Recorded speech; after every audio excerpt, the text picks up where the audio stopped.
Tuhan, dan hari ini saya dapat menyampaikan kebenaran firman itu semua karena kebaikan dan anugerah Tuhan. Bagi jemaat Tuhan, kita akan sama-sama belajar kebenaran firman Tuhan. Namun saya rindu semuanya salam dulu samping kiri kanannya, katakan Tuhan Yesus baik. Oke, jemaat Tuhan, sebenarnya pada saat saya disuruh untuk menyampaikan firman Tuhan itu sudah dari tahun lalu. Tahun lalu saya sudah disampaikan untuk menyampaikan kebenaran firman Tuhan. Tapi hari ini yang bisa sempat untuk saya menyampaikan firman Tuhan, saya sungguh bersuka cita dan sangat senang sekali dapat berjumpa dengan semua jemaat Tuhan yang ada di tempat ini. Percaya bahwa bangku-bangku yang kosong akan penuh, akan diisi dengan jiwa-jiwa yang baru. Yang sepakat katakan amin. Amin. Kita sepakat jemaat Tuhan di tempat ini akan dipenuhi oleh anak-anak Tuhan yang baru. Pada sore hari ini saya akan membawakan kebenaran firman Tuhan. Karena masih suasana tahun baru, jadi saya akan menyampaikan beberapa pesan untuk kita semua anak-anak Tuhan. Bagaimana kita menyikapi tahun yang baru ini. Banyak orang katanya tahun ini akan banyak masalah yang terjadi. Tahun ini akan banyak bencana, dan baik itu di perekonomian dan apapun. Tapi kita percaya anak-anak Tuhan di tempat ini semua percaya, kita semua berada dalam perlindungan Tuhan, amin. Tidak ada satupun kita yang akan terkena masalah itu. Kita katakan amin. Amin. Kita percaya bahwa Tuhan akan selalu menjaga dan melindungi kita semua. Ada 3 hal yang harus kita pelajari kalau kita mau menikmati tahun ini dengan penuh anugerah. Kita akan sama-sama belajar dari firman Tuhan. Yang pertama, kita harus menjaga ucapan kita. Mulut kita. Dalam Mazmur pasal yang ke-34 ayat yang ke-14. Mazmur pasal yang ke-34 ayat 14 dikatakan, jagalah lidahmu terhadap yang jahat dan bibirmu terhadap ucapan-ucapan yang menipu. Kita pun harus bisa menjaga sikap kita, ucapan kita. Sebagai anak-anak Tuhan, kita harus jadi berkat melalui mulut kita. Bukan menjadi batu sandungan bagi banyak orang. Kita harus berbuat dan menjaga sikap kita untuk menantikan janji Tuhan. Dengan menjaga lidah kita dari setiap yang jahat. Kita harus jaga dari setiap ucapan-ucapan yang keliru. Dikatakan dalam Yakobus 3 ayat 5, demikian juga lidah walaupun suatu anggota kecil dari tubuh, namun dapat memegahkan perkara-perkara yang besar. Jadi lidah adalah anggota tubuh yang paling kecil. Tapi kuasanya itu sangat besar. Pengaruh bagi orang baik itu positif atau negatif, itu berpengaruh sangat besar. Oleh itu, jemaat Tuhan di tempat ini harus menjaga lidah kita. Amin. Amin. Banyak orang Kristen tidak menyadari dan tidak sadar dengan akan hal ini. Akibatnya kita selalu memperkatakan hal-hal yang buruk dan negatif.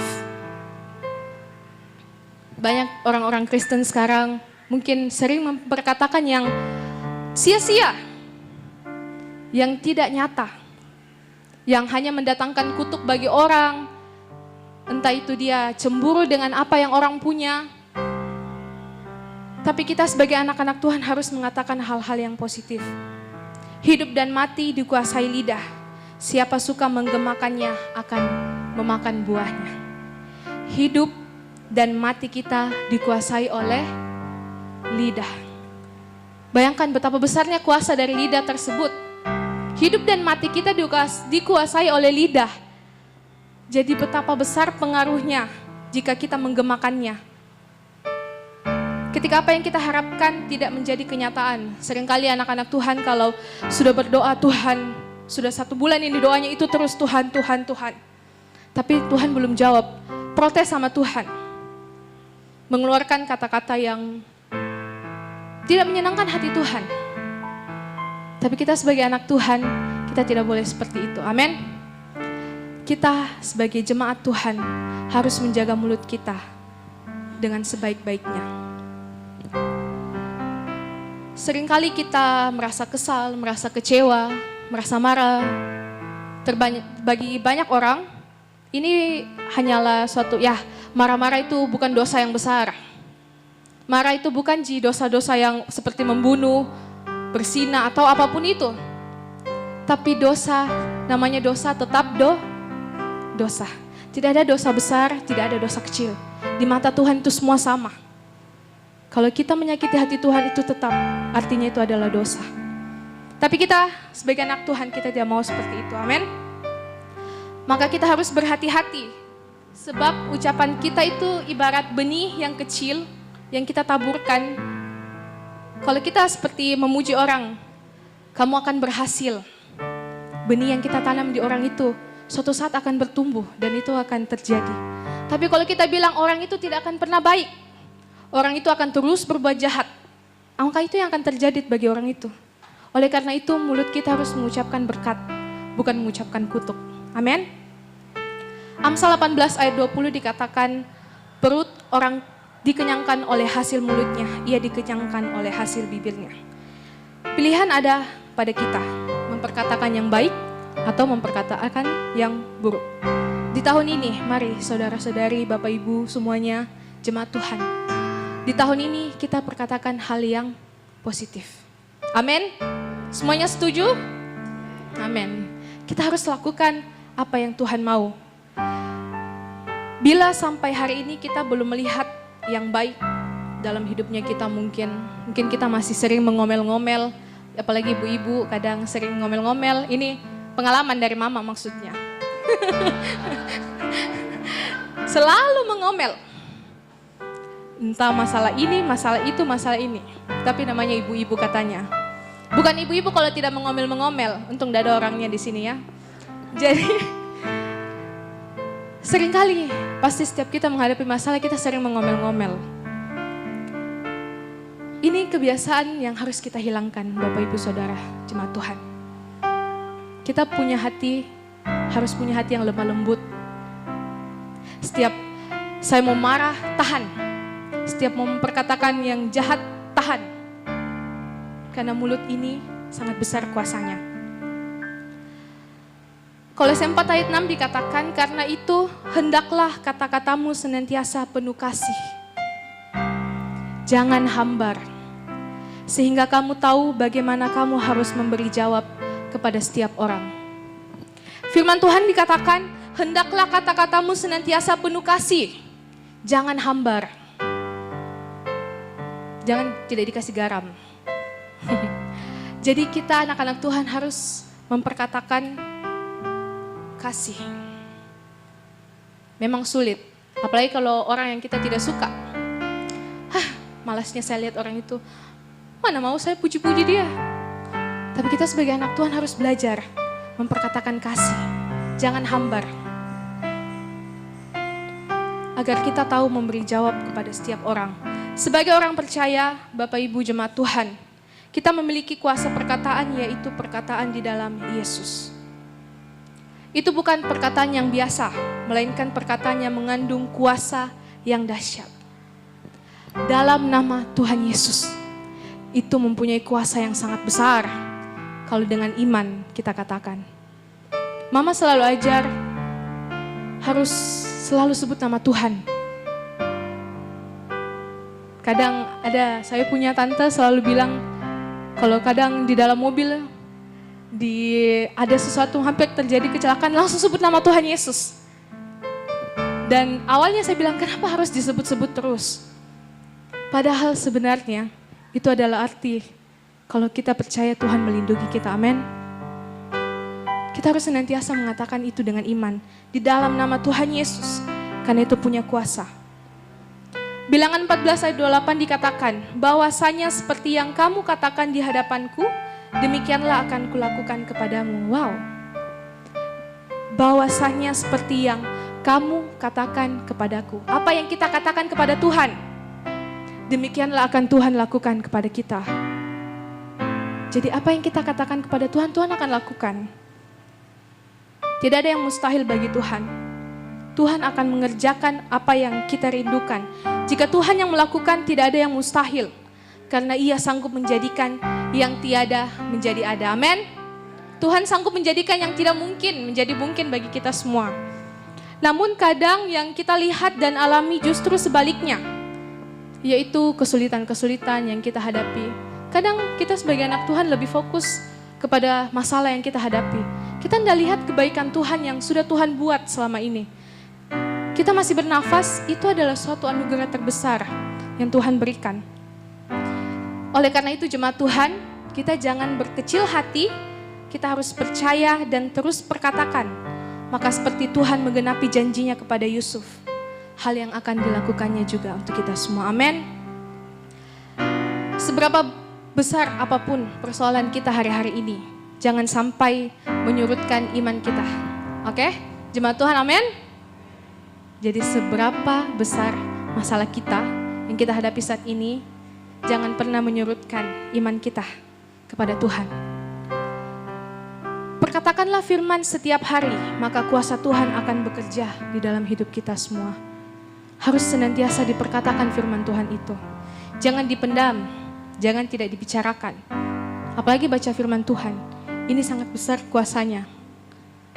Kadang di saat mengalami pergumulan, saya betul-betul tidak tahu apa yang harus saya buat lagi. Sudah seperti buntu, gelap, gulita, tidak ada jalan keluar. Tapi ketika di saat kita baca firman Tuhan, ada saja jalan yang Tuhan tunjukkan untuk kita semua. Amin. Kita percaya Tuhan akan memberikan jalan melalui firman-Nya. Dalam Markus 11 ayat 23 dikatakan, tetapi percaya bahwa apa yang dikatakannya itu akan terjadi, maka hal itu akan terjadi baginya. Percaya, satu kata kita garis bawahi, percaya. Amin. Kita hanya perlu percaya saja. Jangan ragu sama janji Tuhan. Jangan ragu sama memang kita tidak bisa lihat Tuhan secara nyata, tapi kita bisa rasakan kuasa Tuhan. Apa yang kita katakan itu akan terjadi kalau kita imani. Orang yang tidak menjaga ucapannya akan hidup penuh kebebalan dan tidak damai sejahtera. Nah, ini orang-orang yang hanya bicara sembrono. Orang-orang yang bicara tidak pakai hikmat. Orang-orang yang bicara tidak punya takut akan Tuhan. Hidupnya penuh dengan kebebalan dan tidak damai sejahtera. Dan memang setiap kita pasti pernah marah, pernah mengomel. Pasti tidak ada damai sejahtera dalam hati kita, betul? Pasti tidak akan ada damai sejahtera dalam hati kita kalau kita terus mengomel-mengomel, terus marah. Demikian pula orang yang munafik menutupi ucapannya supaya kelihatan baik. Jadi kita sebagai anak Tuhan jangan jadi orang yang munafik. Kita tidak boleh jadi orang yang munafik supaya kita bisa menjadi berkat. bagi banyak orang. Kita akan baca dalam Amsal 31 ayat 26. Ia membuka mulutnya dengan hikmat, pengajarannya yang lemah lembut ada di lidahnya. Ini kata Alkitab bagi seorang wanita yang bijak.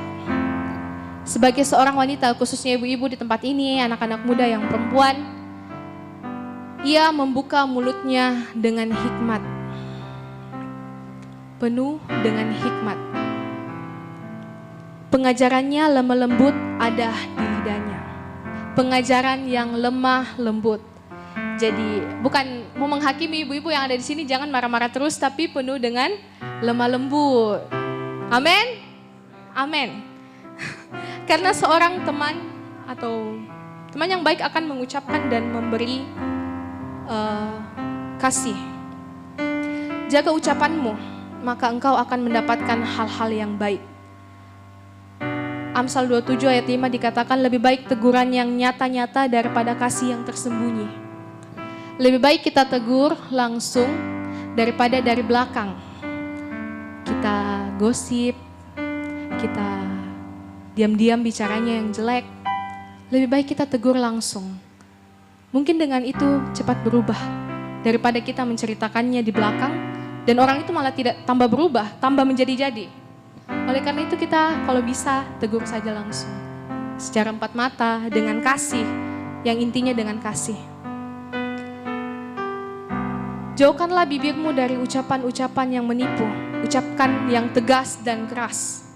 Kita sebagai tentara Tuhan, kita sebagai anak-anak Tuhan, kita harus ucapkan dengan penuh tegas yang mengandung kebenaran yang jauh lebih berarti dibandingkan perkataan yang penuh dengan kemunafikan. Jika kalau kita mau belajar dari pribadi Yesus, kita akan melihat Yesus sangat penuh kasih dan lembut. Kalau kita baca firman Tuhan, perjanjian baru, dari setiap pengajaran yang Tuhan Yesus berikan, dia penuh dengan kasih dan lemah lembut. Jangan berkata keras, jangan berkata lembut, tapi berkatalah yang benar. Amin. Kita jangan berkata yang keras, jangan juga berkata yang lembut, tapi berkata yang benar. Kita masuk dalam bagian yang kedua. Apa yang harus kita lakukan di tahun ini sebagai anak-anak Tuhan? Kita harus jaga apa?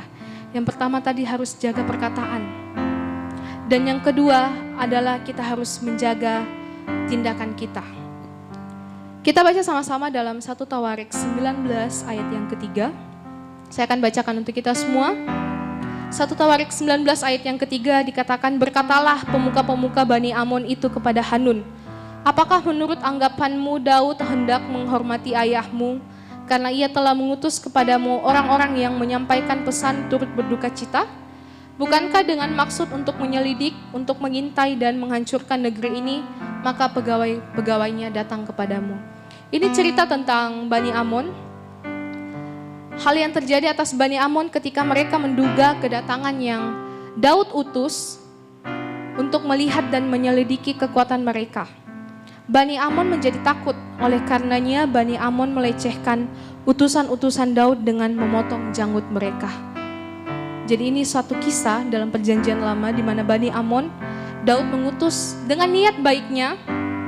Daud ingin mempunyai niat baik kepada Bani Amon, tapi Bani Amon malah melecehkan utusan-utusan Daud. Apa yang menjadi dugaan Bani Amon ternyata salah. Daud mengirim utusan dengan tujuan yang baik untuk menjaga persahabatan di antara mereka. Daud ingin persahabatan terus-menerus berlanjut. Perbuatan Bani Amon membuat Daud marah dan memerintahkan pasukannya untuk menyerang Bani Amon. Akibat perbuatan Bani Amon terjadi permusuhan dan peperangan antara Bani Amon dan bangsa Israel.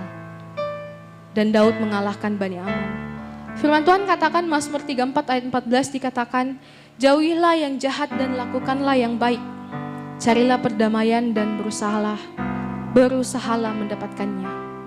Kita harus menjauhi yang jahat dan melakukan hal yang baik. Kita harus mencari perdamaian dan berusaha untuk mendapatkannya. Alkitab berkata agar kita bertindak sesuai dengan firman Tuhan. Ada beberapa orang yang sering memutarbalikkan firman Tuhan, sering menyalahartikan apa yang firman Tuhan. Maksudnya sebenarnya A, tapi diputar jadi B. Tapi kita percaya, setiap firman yang kita dengarkan, itu betul-betul dari Tuhan, amin. Apakah kita bisa berdamai dengan semua orang? Seperti Bani Amon tadi, apakah kita semua bisa berdamai dengan semua orang? Pasti ada yang merasa tidak bisa. Kita tidak mungkin bisa menyenangkan hati setiap orang yang ada. Tidak mungkin. Pasti ada saja satu kesalahan yang kita buat dan kita tidak bisa menyenangkan hati orang itu. Tapi Alkitab berkata selain menjaga ucapan, terlebih penting untuk menjaga tindakan kita. Sebagai orang Kristen, sebagai anak Tuhan, kita harus menjaga tindakan kita. Jangan hanya sekedar omong kosong, kita suruh orang buat ini tapi kita sendiri tidak membuatnya. Kita harus menjaga tindak dan tanduk, maka teranglah jalanmu. Kita harus menjaga tindakan kita dan tanduk kita, maksudnya bukan kita mempunyai tanduk, tapi emosi, amarah kita harus jaga. Amin. Maka teranglah seluruh jalan kita. Bertindak dengan benar dan penuh kehati-hatian adalah sikap yang disukai oleh banyak orang. Siapa juga yang tidak suka kalau orang berbuat baik?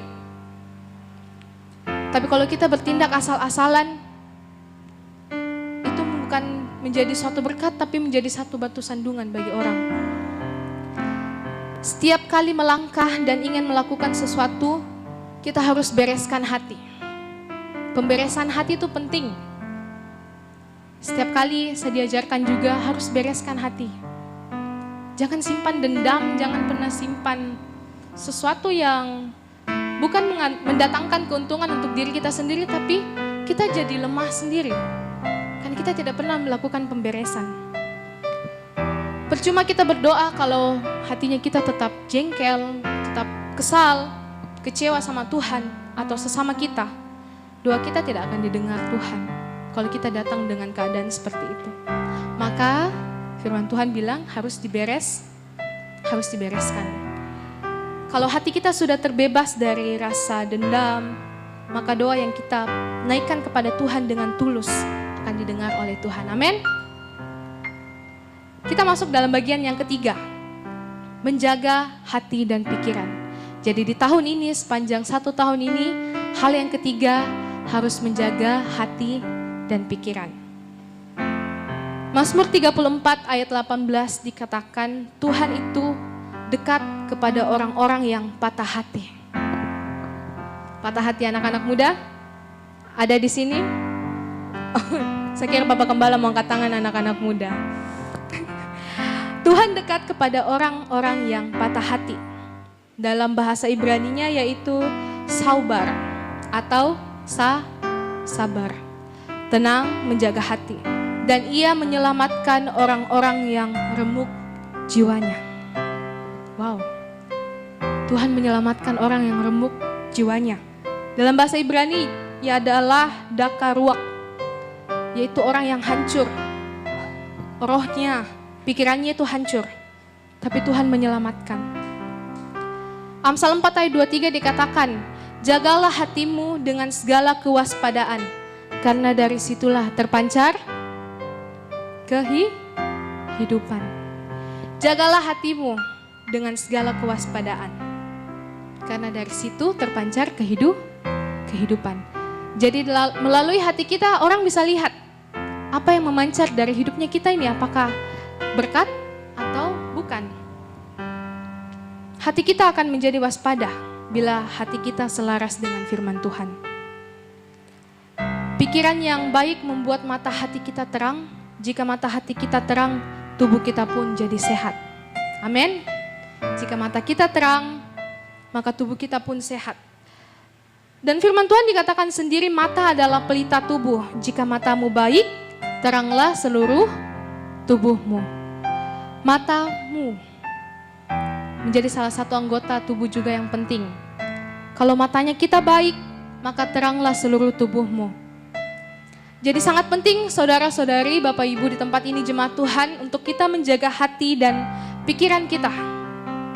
Sangat penting. Hati dan pikiran kita ini terkoneksi langsung. Jadi apa yang hati kita, apa yang kita pikirkan itu yang timbul dalam hati. Apa yang timbul dalam hati itu kita pikirkan. Kita harus menjaga hati dan pikiran kita agar kita dalam kehidupan ini berjalan dengan baik.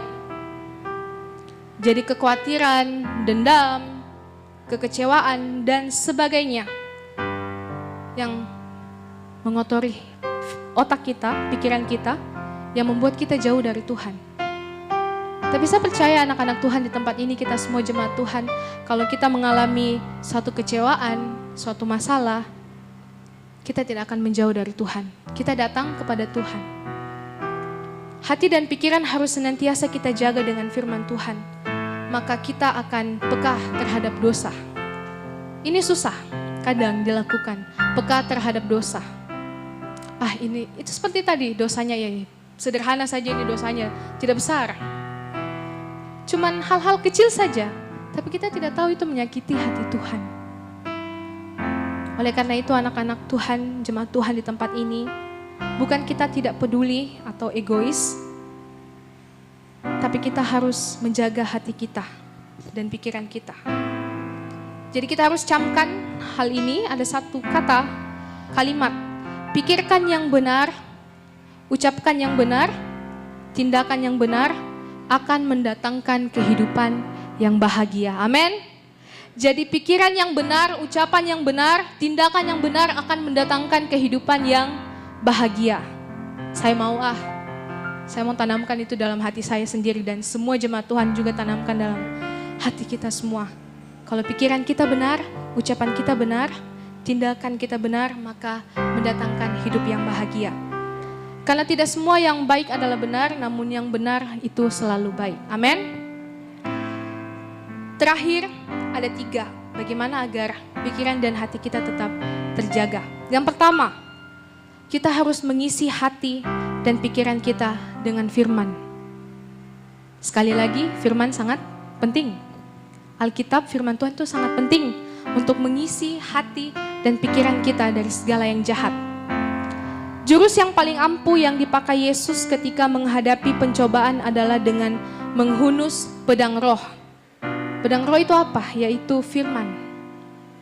Semakin banyak pikiran dan hati kita diisi oleh firman Tuhan, maka semakin kita memiliki kesempatan untuk melawan setiap pencobaan.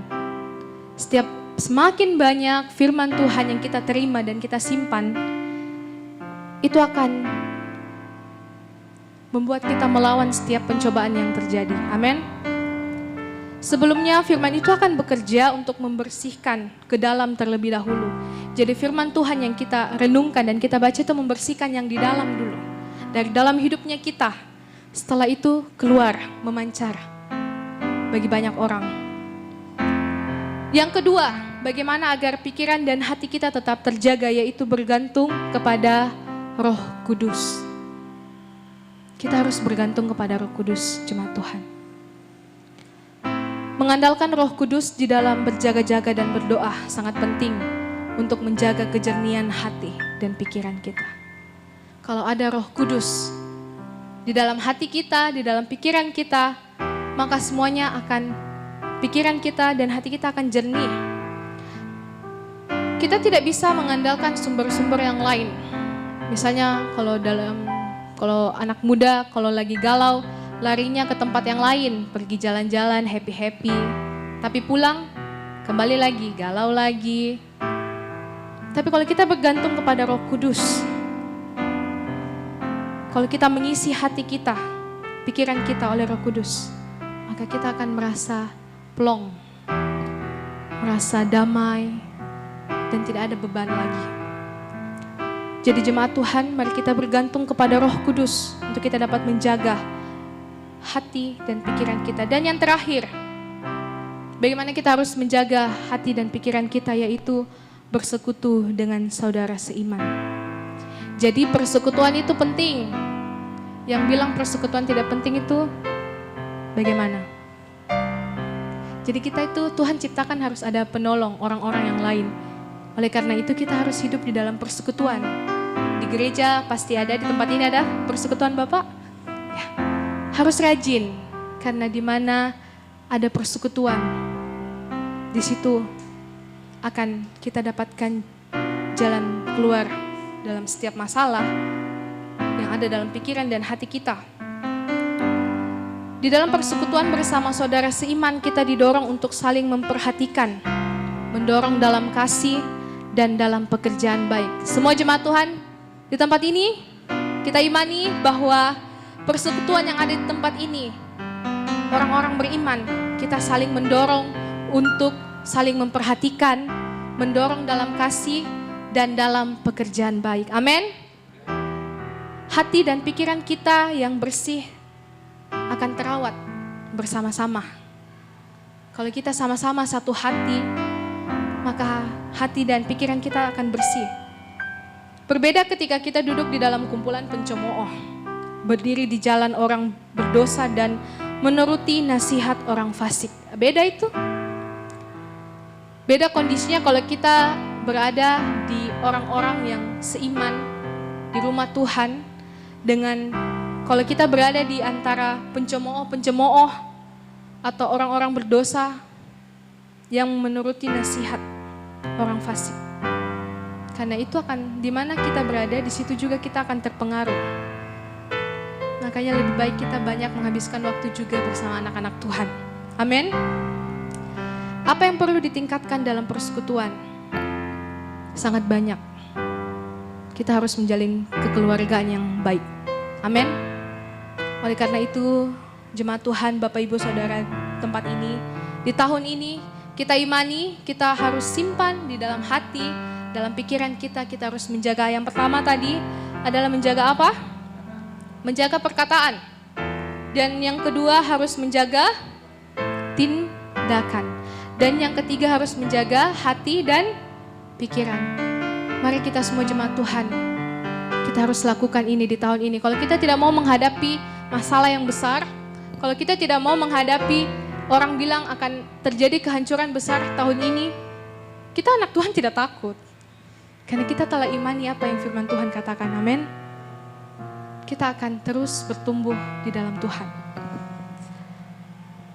Demikian firman Tuhan yang dapat saya sampaikan, biarlah ini semua dapat tersimpan dalam hati jemaat Tuhan. Kita lakukan, lebih penting, kita harus lakukan firman Tuhan. Mari kita tunduk kepala, kita renungkan apa yang telah firman Tuhan sampaikan bagi kita semua pada sore hari ini. Mungkin kita merasa takut dengan tahun ini, mungkin ada keraguan untuk melangkah di tahun ini. Tapi kita sebagai anak Tuhan, kita percaya sesuatu yang besar, mujizat yang besar sudah Tuhan siapkan dalam setiap pribadi kita semua di tempat ini.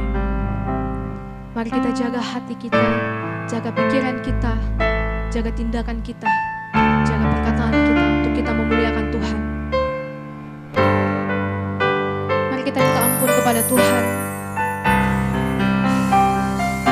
Ampuni kami Tuhan jikalau kami sering menyakiti hati Tuhan. Ampuni kami kalau kami takut untuk menghadapi tahun ini. Ampuni kami kalau kami ragu dengan rencana Tuhan. Tuhan bantu kami untuk kami mau melakukan yang terbaik untuk hormat dan kemuliaan bagi nama Tuhan. Kami tidak mampu sendiri, kami tidak mampu berjalan sendiri. Kami perlu Tuhan untuk menuntun setiap langkah kami. Kami percaya bahwa Tuhan selalu ada bersama-sama dengan kami. Terima kasih Bapa, terima kasih Yesus. Kami percaya ya Tuhan. Bapa dalam kerajaan surga, kami mengucap syukur pada sore hari ini untuk kebaikan Tuhan, untuk penyertaan Tuhan, untuk kebenaran firman Tuhan yang mungkin singkat yang hamba-Mu sampaikan. Tapi biarlah firman ini melekat dan tersimpan dalam hati jemaat Tuhan yang ada di tempat ini. Kami semua mempunyai kerinduan untuk kami mau melakukan apa yang Tuhan firmankan dalam hidup kami. Kami percaya kami akan melakukan untuk kami bisa menghadapi tahun ini dengan mujizat, penuh hal-hal yang baik, untuk kami bisa menjadi berkat dan bisa menjadi terang untuk orang-orang di sekitar kami. Tuhan, Hamba-Mu telah sampai di sini berhenti berbicara, tapi biarlah Roh Kudus senantiasa berbicara dalam hati anak-anak-Mu ya Tuhan. Sampaikan apa yang ingin Tuhan sampaikan bagi anak-anak Tuhan di tempat ini, yang percaya bahwa hidup kami terus berada dalam kendali tangan Tuhan. Terima kasih Bapa, terima kasih Yesus. Lanjutan ibadah kami serahkan ke dalam tangan Tuhan. Segala hormat, segala pujian kami kembalikan kepadamu ya Tuhan. Hanya di dalam nama Tuhan Yesus kami berdoa dan bersyukur. Haleluya. Amin. Kita akan doa syafaat. Kita akan menaikkan segala doa syafaat. Mari kita tundukkan kepala kita. Tuhan yang baik, Tuhan yang sungguh kami kasihi, dan kami percaya bahwa Engkau adalah Allah kehidupan kami yang kami sembah dalam nama Tuhan Yesus. Terima kasih untuk berkat yang Kau terima, yang Kau berikan dalam kehidupan kami Tuhan. Kalau hari ini kami boleh memberikan persembahan Tuhan, kami tahu itu semua menjadi bukti bagaimana berkat Tuhan mengalir atas kehidupan kami Tuhan. Kami mungkin tidak memberikan banyak Tuhan, tapi kami percaya Tuhan melihat hati kami Tuhan. Engkau mau tahu bahwa apa yang kami beri adalah bentuk bagaimana kami meyakini bahwa Tuhan sudah memberkati kami Tuhan. Dan kami berdoa Tuhan, Engkau mengembalikan berlipat-lipat kali ganda dan terus memberkati jemaat Tuhan di tempat ini. Apa yang mereka tabur itu akan berkembali berlipat-lipat kali ganda, dan kehidupan mereka akan terus menjadi berkat bagi banyak orang. Dan Engkau pakai tangan mereka untuk menjadi berkat di luar sana, bukan hanya di gereja ini, tapi kehidupan mereka juga akan memberkati banyak orang. Banyak orang akan makan dari tangan setiap umat-Mu di tempat ini. Banyak orang akan dikenyangkan dari kehidupan anak-anak Tuhan di tempat ini, karena Tuhan sedang mencurahkan mata-Mu, Roh-Mu untuk memberkati setiap kehidupan anak-anak Tuhan di tempat ini Tuhan. Karena itu kami berdoa dan mengucap syukur, dan kami berdoa berterima kasih Tuhan bahwa kami boleh ada di tengah-tengah bangsa ini, bangsa Indonesia yang sungguh aman, tentram Tuhan. Tapi kami juga melihat dan mendengar bahwa ada beberapa daerah di bangsa kami yang sedang mengalami goncangan. Ada beberapa daerah yang sedang mengalami bencana Tuhan. Satu hal yang kami rindukan, kami berdoa, biar kedamaian, keamanan, ketentraman, damai sejahtera Tuhan ada di atas bangsa kami Indonesia Tuhan. Karena itu kami berdoa, kami minta biar shalom Tuhan turun atas bangsa ini. Dari ujung timur sampai ujung barat, utara dan selatan, Tuhan Engkau Allah yang memegang dan mengangkat dan menggendong bangsa kami Tuhan. Kami percaya bahwa ada begitu banyak nubuatan di atas bangsa ini. Menjadi bangsa ini akan menjadi bangsa yang menyembah Tuhan, menjadi bangsa yang terbesar, meninggikan, dan menjadi bangsa yang terbesar percaya kepada Engkau Yesus. Karena itu kami berdoa, Engkau memberkati pemimpin-pemimpin bangsa kami, mereka yang duduk di pemerintahan Tuhan. Biarlah mereka memimpin dengan takut akan Tuhan, menjalankan roda pemerintahan sesuai dengan rencana dan kerinduan hati Bapa bagi bangsa ini Tuhan. Kami berdoa untuk gereja-gereja Tuhan di atas bangsa ini. Kami tidak meninggikan denominasi gereja kami tidak mengangkat nama gereja kami Tuhan, tapi kami mengangkat nama Tuhan. Bahwa setiap kegiatan gereja di atas bangsa ini cuma bicara tentang Tuhan, bukan bicara tentang denominasi, bukan bicara tentang gereja kami, bukan bicara tentang gembala atau hamba Tuhan, tapi benar-benar bicara tentang Tuhan. Sehingga ada kesatuan di antara gereja-gereja. Kami boleh bersepakat, bersehati bersama-sama dengan anak-anak Tuhan di atas bangsa ini, berdoa bersyafaat untuk meminta kedamaian bagi bangsa ini, untuk meminta berkat-Mu tercurah atas bangsa ini, untuk minta lawatan Tuhan, hujan awal, hujan akhir terjadi di atas bangsa ini. Karena itu kami percaya Tuhan, ketika Tuhan izinkan kami ada di tengah-tengah kota Maros ini Tuhan, satu hal yang kami percaya bahwa tidak ada sesuatu yang secara kebetulan. Tuhan panggil kami berdiri bersyafaat untuk kota ini. Karena itu kami berdoa Tuhan, kami minta ribuan jiwa diselamatkan di atas kota ini Tuhan. Ribuan jiwa dimenangkan di atas kota Maros, sehingga Maros menjadi barometer penyembahan, menjadi barometer kegerakan rohani. Lawatan Tuhan terjadi, dan itu dimulai dari kota kecil ini Tuhan. Dan itu kami berdoa Tuhan, kami percaya ketika Maros dilawat, Sulawesi Selatan, Makassar, Pulau Sulawesi, bangsa Indonesia akan dilawat Tuhan. Dan kami mau mengambil bagian dalam pergerakan lawatan Tuhan yang besar bagi kota ini Tuhan. Pakai hidup kami menjadi pengerja-pengerja Tuhan yang akan menjadi penuai-penuai di ladang Tuhan yang telah menguning ini Tuhan. Dan itu kami berdoa Tuhan, pakai setiap jemaat-Mu Tuhan yang ada di tempat ini Tuhan. Kami tidak menjadi jemaat yang biasa, yang cuma duduk, diam, dan datang ke gereja, tapi kami menjadi jemaat yang bekerja, jemaat yang bergerak dalam pergerakan Tuhan, dalam isi hati Tuhan untuk menangkan kota ini, untuk menangkan provinsi ini dan bangsa ini Tuhan.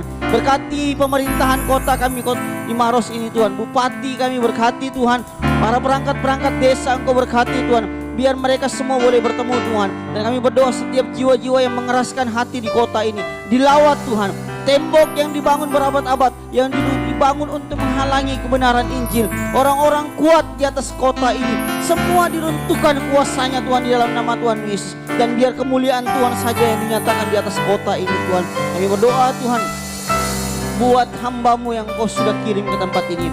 Dia masih muda, tapi kami percaya firman-Mu berkata bahwa pada hari-hari terakhir Engkau akan memakai orang-orang muda untuk berdiri, untuk menyampaikan suara-Mu Tuhan, kebenaran-Mu Tuhan. Dan Engkau berdoa Tuhan, berkati Casey ya Tuhan, berkati pelayanannya Tuhan, kehidupannya dimanapun dia berada. Akan keluar perkataan-perkataan ilahi dari mulutnya, akan keluar kuasa Tuhan. Ketika dia menyampaikan kebenaran firman Tuhan, orang-orang akan dilawat, orang-orang akan dibawa untuk bertumbuh dan mengenal Tuhan secara benar Tuhan. Dan Engkau pakai terus dia Tuhan, perluas kapasitas pelayanannya Tuhan. Dan Engkau akan bawa hidupnya dari satu kota ke kota yang lain untuk menyampaikan kebenaran, untuk membawa kabar baik bagaimana Kristus berkarya atas kehidupannya, sehingga hidupnya menjadi kesaksian, menjadi suratan yang terbuka. Orang-orang akan melihat Kristus dalam kehidupannya. Kau terus pakai, berkati Kesia bersama dengan orang tuanya Tuhan, berkati pelayanannya, apapun yang dirindukan dalam pelayanan. Kami percaya tahun ini Tuhan semua genapi Tuhan. Kami berdoa untuk setiap jemaat Tuhan yang boleh hadir pada sore hari ini Tuhan, bahwa ketika mereka datang Tuhan, mungkin ada di antara mereka yang datang dalam kelemahan tubuh, ada yang datang dengan pergumulan mereka Tuhan, ada yang datang dengan segala hal yang menjadi goncangan, kegelisahan hati mereka. Tapi kami percaya ketika mereka menyembah dan mengangkat tangannya Tuhan, Engkau Allah yang melihat, Engkau Allah yang mengerti setiap kondisi dan situasi jemaat Tuhan yang hadir sore hari ini. Dan biar tangan-Mu bekerja Tuhan atas kehidupan mereka, menolong, menyembuhkan, memulihkan kondisi hidup mereka, bahkan memberkati mereka berlipat kali ganda Tuhan. Kami percaya bahwa setiap jemaat Tuhan yang datang sore ini adalah jemaat Tuhan yang diberkati Tuhan. Apa yang mereka kerjakan, apa yang mereka rindukan, apa yang mereka gumulkan dalam kehidupannya, tahun ini digenapi dalam nama Tuhan Yesus. Dan mereka akan menjadi kesaksian, mereka akan bersaksi dimanapun mereka berada, bahwa Kristus sungguh berkarya atas kehidupan mereka Tuhan. Juga jemaat Tuhan yang tidak sempat hadir Tuhan, kami tidak tahu apapun kondisi mereka hari ini, tapi kami percaya Engkau juga yang menjaga dan melindungi mereka. Sama seperti Tuhan memberkati kami, Engkau juga memberkati kehidupan mereka Tuhan. Dan kami berdoa dan mengucap syukur untuk semuanya Tuhan. Engkau Allah yang baik Tuhan, Engkau Allah yang terus mengasihi kami. Kami percaya Engkau juga memberkati gembala senior kami, Bapak Pastor Joseph Hendrik Tuhan. Berkati sebagai gembala sidang HGC, dan bahkan ketua Sinode Sinar. Engkau terus pakai hamba-Mu lebih dahsyat lagi bersama istri, anaknya dan mantunya. Engkau pakai dia dengan begitu luar biasa. Dan biar nama Tuhan terus dimuliakan atas kehidupan beliau. Berkati bisnis pekerjaannya Tuhan, terus Engkau berkati. Bahkan seluruh gembala-gembala cabang HGC di seluruh Indonesia, Engkau memberkati dan memakai kehidupan mereka Tuhan. Dan kami berdoa biar gereja ini boleh menjadi gereja yang membawa pergerakan dan isi hati Tuhan. Mari Bapak Ibu kita bangkit berdiri, kita akan berpulang dan menerima berkat.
Tangan kita, bahwa ketika Engkau mendengarkan suara Tuhan Allah-Mu dengan baik dan mengerjakannya dan melakukannya dalam kehidupanmu, maka segala berkat dari Allah Bapa Sorgawi tercurah melalui anaknya Yesus Kristus, dan penyertaan Roh Kudus menyertai kehidupan Bapak Ibu. Apa yang kau rindukan itu terjadi di tahun ini. Apa yang kau rindukan untuk Tuhan perbuat dalam kehidupanmu, biar Tuhan semua nyatakan. Maka diberkatilah keluargamu, diberkatilah pekerjaanmu, usahamu.